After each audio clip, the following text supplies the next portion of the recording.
National Service Food on City has issued a severe thunderstorm warning for northeastern Scott County and west central Kansas, northern County and west central Kansas until 6 p.m. Central Daylight Time.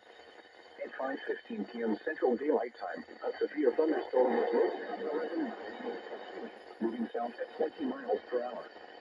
Expected hazards include 12 to 15 miles per hour wind gusts. 2-inch hail? This is a radar indicated threat. Oh my god. People and animals outdoors will be 12 a.m.?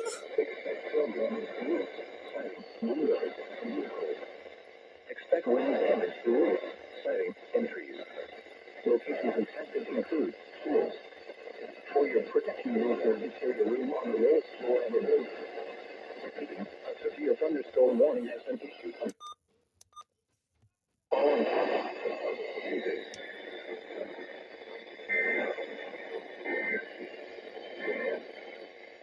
Severe thunderstorm warning for northwestern Wichita and southeastern Wallace counties.